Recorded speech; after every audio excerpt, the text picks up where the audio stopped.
자산운용자의 삶과 증시각도기의 삶. 요즘 하루 24시간도 부족한데요. 흑삼전탕 먹은 날과 안 먹은 날은 방송에서도 티가 납니다.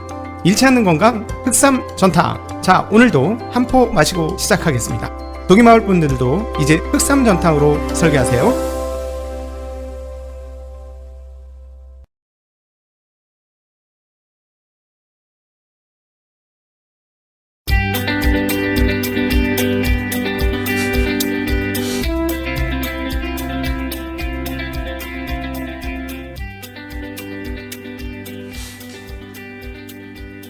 가게 사는 증시 각도기. 안녕하세요, 증시 각도기 시청자 여러분, 투자자 여러분, 반갑습니다.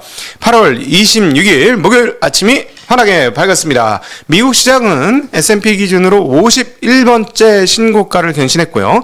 나스닥 지수도 신고가를 갱신하면서 15,000포인트에 안착하고 있는 모습 확인할 수가 있겠습니다. 그리고 테이퍼링에 대한 우려감은 점차 감소되어지고 있고, 그리고 채권 시장은 증가될 미국의 유동성에 화들짝 놀래면서 금리 상승, 채권 시장 하락을 하는 모습을 나타내었습니다. 코로나는 계속해서 확진되고 있으나 코로나에 대한 심리는 가라앉고 있는 상황이 교차되면서 미묘한 상황을 발생시키고 기업들의 실적은 계속적으로 고공행진을 하고 있습니다. 이에 대한 시장의 정밀한 분석을 8월 26일 목요일 아침 증시각도기 TV에서 하나하나 짚어보도록 하겠습니다. 증시각도기 TV 본격적으로 내용 시작하도록 하겠습니다. 미국 하원에서 3.5조 달러 규모의 지출안에 대한 예산 결의안을 가결하였습니다. 네, 예산 결의안 가결이라는 게 어떤 뜻이냐면 예산 조정 절차 발동을 위한 첫 단계로 이렇게 하고 나면 그 다음에 단독으로, 민주당 단독으로, 공화당의 지지 없이 단독으로 법안을 처리할 수 있는 그 교두보를 확보하게 되는 그런 과정이라고 합니다. 그러니까 이제 이 정도 했으니 이제 곧 뭐가 된다? 네, 그 3조 5천억 예산안이 처리될 거다라는 생각을 시장에서 하게 되죠. 자, 그러면 어떻게 될까요? 돈이 어떻게 되는 거야? 지난번 1조하고 3조 5천억하고 4조 5천억. 와, 4조 5천억이면 한국 돈으로 얼마입니까, 여러분? 5천억이에요. 5천억. 한국의 예산 지금 나오는 게 얼마입니까? 600조야. 1년 예산 600조인데 거의 10배에 가까운 돈을 인프라 투자 등등과 예산 법안으로 지금 만들고 있어요. 그러면 돈의 양이 늘어난다? 네, 늘어나겠죠. 그럼 채권 시장 어떻게 된다? 유동성이 늘어나니까 아무래도 금리는 오르는 방향으로 작용하겠구나 라고 생각할 수 있죠. 돈의 양이 많아지니까. 채권 시장 어떻게 됐습니까? 채권 금리가 상승하면서 마무리되었습니다. 8월 13일 이후로 다시 처음으로 미국 10년물 국채금리가 1.3% 이상, 그냥 1.3%가 아니고 1.3, 와, 더 올랐어 지금. 1.35예요. 많이 올랐네. 1.35%까지 금리가 올라가는 그런 흐름들 보여주었고요. 자, 달러와도 돈의 양이 늘어나니까 강세가 간다? 아니지. 돈의 양이 많아지면 강세는 못 가죠. 그러나 뭐 소폭이기 때문에 미미한 수준의 달러 약세를 시연을 했고요. 자, 돈이 넘쳐. 그럼 주가시장, 주식시장 어떻게 돼? 신나지. 돈 많은데 뭐 달려. 이렇게 되면서 네, 달렸습니다. 그래서 사상 최고치를 찍는 흐름들을 보여줬는데 오늘은 한국에 있는 분들에게 반가운 소식은 반도체도 달렸는데 그 중에서도 메모리 업체인 마이크로 테크놀로지가 많이 달렸습니다. 2.86%나 상승하는 모습을 보여줬고요. 그 반도체 지수는 0.81% 상승하는 모습을 보여주었습니다. 대형주 중에서는 좀 엇갈린 모습을 보여주었는데요. 워낙 그동안에 많이 올라서 조금 일부 숨고르게 하는 부분도 있는 것 같습니다. 애플, 아마존.com, 그다음 마이크로소프트는 떨어졌고요. 알파벳과 페이스북은 오르는 양상을 보여주었습니다. 그리고 지금 그 새벽에 뉴스가 타진되고 있는 어제죠. 어제 늦게 그 뉴스가 타진되었는데요. TSMC에서 파운드리 공정 가격을 올리겠다라고 가격을 얼마? 2% 아니 20%. 20%. 네. 장난 아닌데요. 20% 올리겠다라고 어제 얘기를 했습니다. 그래서 이 부분이 오늘 미국 시장의 반도체 가격 상승에 영향을 미친 거다라고 보여지는데, 왜냐하면 특별히 어플라이드 머티리얼스가 1.23% 올라가면서 장비주들이 이런 쪽에서 좋은 모습을 보이는 거에서 그렇게 생각해 볼 수 있겠습니다. 전통주들도 약세는 아니었고요. 은행주 웰스파고는 1.9%, 버크셔는 0.45% 상승했고, 어제 이제 그 빅테크, 중국의 빅테크들이 떨어졌기 때문에 미국 시장에서도 중국의 빅테크는 조금 떨어지는 양상을 보여주었습니다. 그래서 오늘 전형적으로 채권 약세, 달러 약세, 주가 강세, 그다음 유가 강세를 보여주는 온전한 리스크 온 분위기가 나타나는 하루였습니다. 또 하나 중요한 포인트 중에 하나는 뭐냐면 테이퍼링에 대해서 두려워하지 않기 시작한 것 같아요. 테이퍼링에 대한 면역이 생기기 시작했다라고 표현하는 거 맞을 것 같고요. 다음 주에 상당히 그 중요한 테스트를 받습니다. 진짜 테이퍼링에 대한 면역이 생성되었는지. 일단 지금 테이퍼링에 대해서 별로 들어오지 않는 것은, 첫 번째, 잭슨 연설에서 파월 의장이 별 얘기 안 할 것이다라는 생각이 상당히 강한 것 같아요. 왜냐하면 지금 델타가 많이 확산되어 있기 때문에 전쟁이라고 표현했죠. 금융시장 입장에서는 델타나 코로나가 전쟁이에요. 전쟁이 확산되는 과정에서 군수물자 뺀다? 못 뺀다. 이걸 이제 시장이 간파하고 있다. 그래서 그것을 반영을 하고 있는데, 그렇게 생각을 하다 보니까 그럼 테이퍼링 언제? 아무리 빨라봐야 카플란 의장까지 저런 식으로 대응을 하는 거 보니, 카플란 의장 10월부터 당장 시작해야 됐다고 하는 사람이 델타 상황 좀 볼게요, 이렇게 얘기한 거니 그럼 11월이나 빨라야 되겠군, 아직 멀었네, 놀 수 있는 공간이 충분하네, 이런 생각을 지금 시장이 한다라는 것입니다. 그래서 델타 때문에 그 정책이 시행되지 못할 것이다라는 확신이 시장에 있고요. 반면에 백신 승인 났잖아요. 그리고 백신을 계속해서 확대하잖아요. 공무원들 무조건 맞아라, 군인들은 의무적으로 맞아라, 지금 이런 상황이기 때문에 그럼 활동성은 어떻게 된다? 활동성은 강화된다라는 걸 시장이 간파 중인 거죠.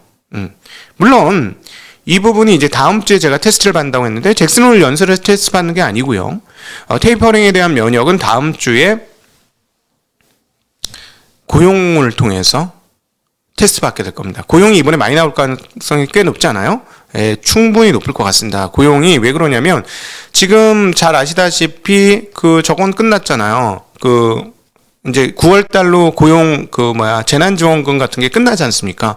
자, 그러니까 그거 끝나기 전부터 자리를 잡아야 되겠죠. 그나마 좋은 기업을 잡으려면 빨리 자리를 잡아야 되니까 취업 전선으로 지금 뛰어들기 시작하는 거예요. 그럼 계속해서 그렇게 될 건데, 수요는 있느냐? 수요는 많지. 100만이 넘으니까 고용에 대한 수요는 상당히 많기 때문에 고용 지표가 올라갈 것이다. 그래서 지난번에 90만 대 중반이었는데 이번에는 100만 대 나올 수 있겠죠. 자, 그렇게 되면 그때는 어떻게 할 것이냐? 그때는 분명히 다시 카플란 의장도 봤는데 벨타 때문에 좀 걱정했는데 고용 괜찮으니까 그냥 자, 테이퍼링 합시다. 해도 돼요? 괜찮아. 이렇게 얘기할 수도 있죠. 관찰하고 한다고 했으니까. 물론 그럼에도 불구하고 11월 달 안에 하기도 만만치는 않겠지만 말이죠. 어쨌든 그렇게 되면 과연 테이퍼링을 무서워하지 않는 시장의 이 마음이 정말일까가 진칸지 여부가 다시 확인될 겁니다. 네, 그거를 우리는 확인해야 되는 상황인데요. 어찌되었건 지금 이렇게 왜 도대체 테이퍼링 면역 반응이 나오느냐라고 보면, 일단 제가 생각할 때는 테이퍼링, 미국 투자자들 입장에서는 테이퍼링보다는 기업 실적이 너무 좋다, 이 생각을 안 할 수가 없는 것 같아요. 사실 실적치만 보면 주가를 더 올려야 되는데, 지금 S&P가 연초 대비 지금 꽤 많이 올랐잖아요. 그러니까 이제 못 올리는 거예요. 가격이 너무 비싸니까. 사상 최고치니까 겁나서 못 올리는 건 있는데, 기업 실적만 보면 괜찮더라는 거죠. 리피니티브라는 곳에서 발표하는 자료에 따르면은 이번에 S&P 기업 중에서 금요일까지 실적을 발표한 기업 확인을 해보니까 90%가량이 애널리스트의 예상치보다 더 높은 실적을 발표했다고 합니다. 근데 이렇게, 물론 이제 그건 있죠. 이제 기업들이 어떻게 하면 주가 오르는지 아니까. 미국은 주가가 매우 중요하잖아. 한국 기업처럼 우리 주가 얼마 만들겠습니다라는 얘기하는 게 되게 생경하지 않고 다들 그러니까. 조금 낮게 발표해서 실제는 조금 좋게 나오면 애널리스트의 서프라이즈 이러면서 이제 가격을 올려주는 그런 경향이 있으니까 그걸 노리고 그럴 수도 있긴 한데, 그럼에도 불구하고 너무 일방적이라는 90%. 90% 정도가 애널리스트들 예상치보다 더 높게 나오는 상황이에요. 그래서 이 정도의 수준은 1994년 이후에 가장 높은 비율, 이런 집계를 시작한 1994년 이후 가장 높은 상황이다라는 거죠. 그러니까 이제 테이퍼링에 대해서 해도 실제로 저희도 그렇게 생각을 하는데 테이퍼링 시작해도 별반 큰 문제는 없을 것 같아요. 예, 테이퍼링 하기 전까지가 문제지만 해도 별 문제 없다. 그러니까 이제 시장 그것을 반영하는데 다음 주에 이제 고용이 빵빵 터지게 되면 만약에 과연 그때도 멀쩡하게 그런 태도를 유지할 수 있을 것인지는 한번 분명히 테스트를 받을 것이다 라고 생각하셔야 될 것 같습니다. 자, 그런데 여기서 중요한 포인트, 우리들 입장에서 중요한 포인트는 뭐냐면은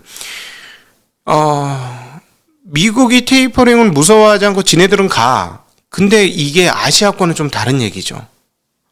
그러니까 그런데 테이퍼링을 실제로 할 것 같아. 뭐 한 12월이나 내년 1월 그게 아주 유력하죠. 12월이나 1월이 이제 1월이 아주 유력한데 자 그러면 그때 신흥국은 어떨 거냐는 거예요.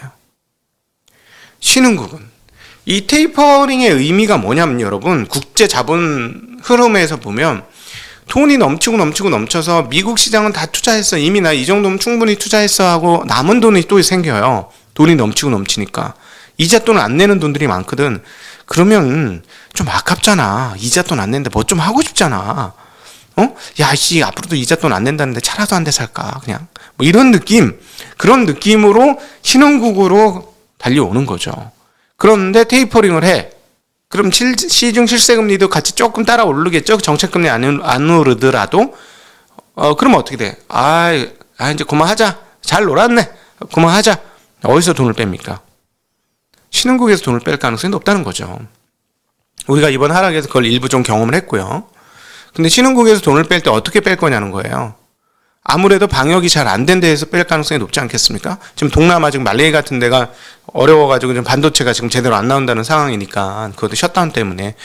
그러니까 그런 데에서는 돈을 뺄 가능성이 조금 있어 보이죠. 그러니까 여기는 아직까지 백신 접종까지는 시간이 더 걸릴 거니까. 그쵸? 백신을 접종 다 하고 나서 활동성이 재개되면 그때는 문제 없겠지만 그때까지가 문제라는 건데 또 여기서 애매한 국가가 하나 있어요. 어떤 국가일까요? 한국이지. 한국은 동남아하고 같은 상황이 절대 아닙니다. 오히려 선진국 경제하고 거의 같고요. 이제 한 9월달 추석을 넘어가는 순간에서 한 10월달쯤 되면 아마 백신 접종률도 확 올라가지 않겠습니까? 그러면 우리는 동남아하고 좀 상황이 달라요. 근데 이거를 어떻게 할 것이냐. 근데 이번에 보니까 중국하고 궤를 상당히 같이 하더라. 중국의 성장률과 이런 것과 궤를 같이 하더라. 외국인은 우리 입장이 아니고요. 우리는 중국과 달라. 우린 다 다른데 외국인들 입장에서는 한국을 중국의 공급단지 뭐 이렇게 생각하는 경향이 분명히 있는 것 같습니다. 그래서 이번에도 보시면 중국과 궤를 같이 하면서 돈을 빼는데 굉장히 많이 빼요. 돈이 잘 빠져나오는 나라니까. 오늘 나 돈 필요한데 한 1조 팔면 팔릴까? 야, 여러분 시가총액 2천억짜리 회사 하루에 20억 팔아보세요. 팔리나? 안 팔려요. 주가 빵빵 떨어집니다. 근데 주가 떨어지면 못 팔잖아요. 근데 막 파는데 주가가 안 떨어지고 팔려. 그러면 잘 팔죠. 삼성전자, 하이닉스가 그렇죠. 그러니까 외국인들이 우리나라에서 많이 파는 겁니다. 팔 때. 근데 이 부분에 앞으로 어떻게 될 건지가 중요한데 어찌되었건 전전일 이강 인민은행 총재가 이야기하기를 한국에 대해서 미안합니다. 유동성에 대해서 조금 완화적인 스탠스. 물론 표적으로 딱딱 집어가서 핀셋으로 돈을 꼽아주겠어. 이런 식으로 얘기를 하긴 했지만 돈을 좀 풀겠다는 얘기를 했기 때문에 지금까지와는 조금 개선된 흐름들을 보여줄 가능성은 있어 보인다. 그러나 실질적으로는 어떻게 가는지 한번 가봐야 되겠다라는 생각을 하게 됩니다. 네, 이상으로 핵심적인 상황만 쫙 뽑아서 미국 시장 마감을 했고요. 더 이제 궁금하신 점이나 질의응답은 2부 실시간 채팅창에서 여러분들과 함께 소통하면서 나누도록 하겠습니다. 함께 해주셔서 진심으로 감사합니다. 안녕.